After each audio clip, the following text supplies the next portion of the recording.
Hello, I'm Simon Whistler. You're watching the Today I Found Our YouTube channel, and in the video today we're looking at that time that Howard Hughes purchased a TV station so he could have Netflix in the 1960s.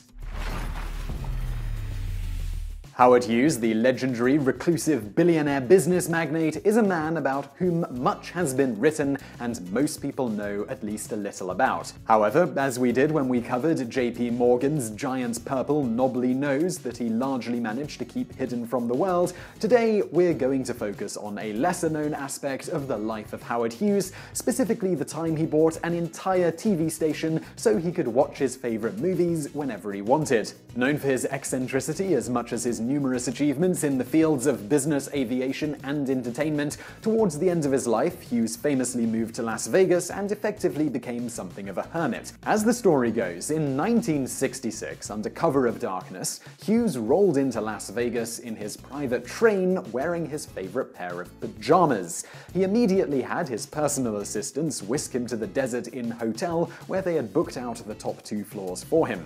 This sudden relocation, while seemingly just one of his many eccentric acts, as with so many others in that vein, was later revealed to be a calculated move by the billionaire.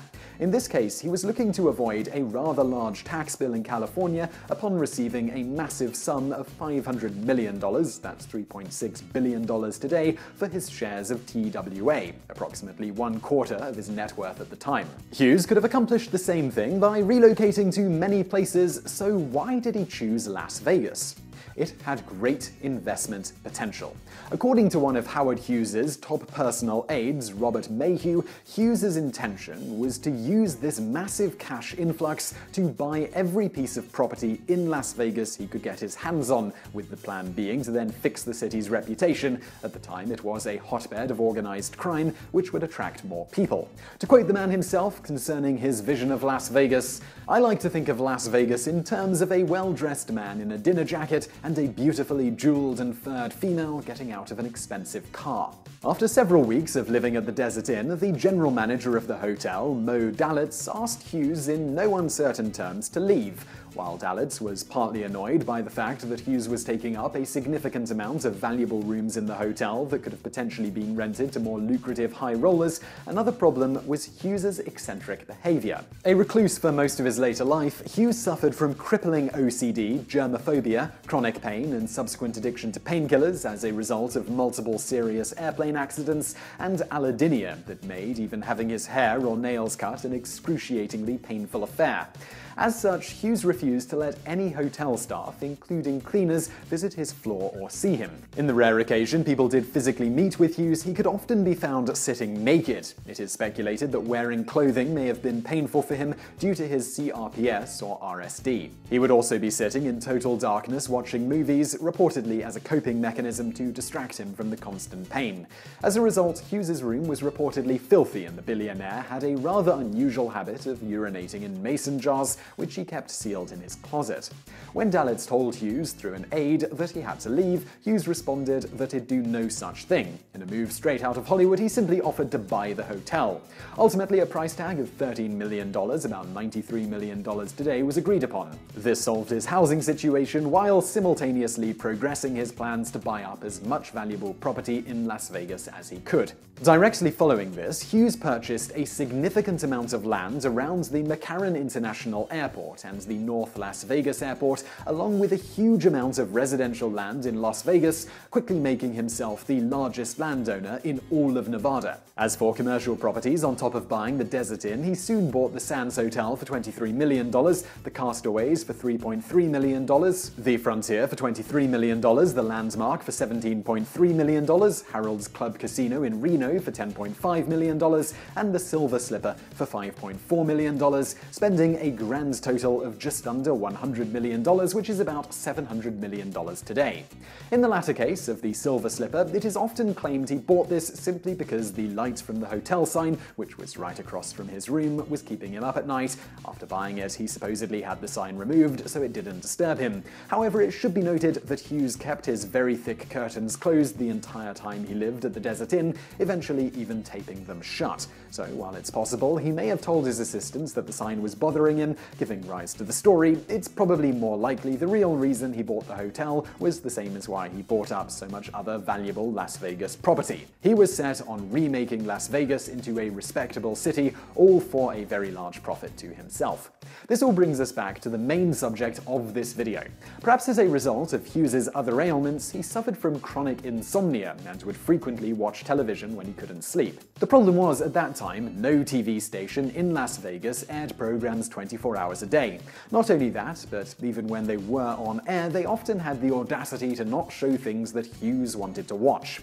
In keeping with his occasional practice of looking for long-term investments while also satisfying his whims, Hughes decided to buy Channel 8, KLAS-TV, for $3.6 million, about $24 million today, in September of 1967. He then made a few changes to the station, primarily ordering that they now broadcast 24 hours a day and at night show a selection of his favorite movies without ads. As noted by a former employee of KLAS-TV in Howard Hughes' The Las Vegas Years, The Women, the Mormons, the Mafia, my job at the station was to direct the 5, 6, and 11 o'clock news, but I was also in charge of Hughes's films. Each day I would write a synopsis of the shows and movies he wanted to see and send it to him at the penthouse. Sometimes he would change his mind and call the studio, or have an aide call the studio to change a movie we had scheduled to run. Indecision from the penthouse seemed to be the only course of action in those days. The station in question was able to get around some of the legal issues that can pop up when broadcasting movies they wouldn't otherwise have the rights to, because Howard Hughes owned one of the Big Five Hollywood studios, RKO Films, that had a very large catalogue of movies. The funny thing about all of this was that Hughes didn't just change the movie schedule before the broadcast, as the KLAS-TV employee said. You see, he would frequently zone out during movies, maybe catching a rare moment of sleep or being distracted by something, or simply because he got up to do something else. When this happened, Hughes was known to call the station and make them play the scene he missed again, sometimes doing this multiple times. Other times, if it got bored with a particular film, he'd ask them to put on a different movie entirely, even in the middle of another film, basically treating the entire station like a very expensive 1960s version of a personal Netflix account. Of course, Hughes wasn't the only person who was watching. In a time before home video, such a station showing full movies without ads when no one else was showing anything was a great boon to the populace of the city that never sleeps. Needless to say, irate viewers would regularly call asking what was going on with the broadcast when Hughes would request impromptu changes in scheduling. They would then be told that the owner had decided to show something else and that there was nothing they could do about it. After 4 years of living in Las Vegas and countless investments in the city, Hughes moved out of the Desert Inn, leaving behind a room that was practically rendered unlivable through years of neglect. He didn't just move to another hotel in the city, he left Las Vegas for good. He left the management of his countless properties and businesses there to an aide. From here, he moved around to a number of other hotels across the world, even briefly cleaning himself up and getting off painkillers before a serious fall in London put him right back on them. He died in 1976 at the age of 70 of kidney failure. So the next time you find yourself binge-watching Netflix or Prime into the wee hours of the morning, be happy in the fact that you're doing something that just a few decades ago only eccentric billionaires could do. Oh, and at the same time, if you happen to be wirelessly surfing the electronic compilation of nearly all human knowledge known as the web on your portable supercomputer, bizarrely still called a phone, maybe stop for a minute and realize that while the world of 2016 may be lacking hoverboards, it's still pretty mind-blowingly amazing. And now for a bonus fact. There is a very rare medical syndrome nicknamed Sleeping Beauty Syndrome, and technically called Klein-Levine syndrome. The person suffering from the disorder will have periods of several days to a few weeks where they suddenly become excessively sleepy, often sleeping for 16 to 20 hours a day. They also become extremely hungry, gorging themselves when awake. Some have difficulty remembering anything they did during an episode, and they can also become delusional and have other cognitive difficulties, sometimes later reporting having experienced the world as if in a dream. During an episode, particularly with males, they can become very uninhibited and hypersexual, and combined with the other symptoms, this sometimes gets them into trouble with the law. They also sometimes feel and act lethargic, as well as experience hallucinations and extreme depression, among other symptoms. Oddly, as they grow into adulthood, the syndrome usually goes away for about 90% of those who suffer from the condition. In between the episodes, the people are completely normal with no symptoms. For those where the condition doesn't doesn't go away, it tends to become much milder as they age. What causes this syndrome isn't known, and the general treatment is simply to monitor the person closely during the episodes so they don't get themselves into trouble or do something unsafe.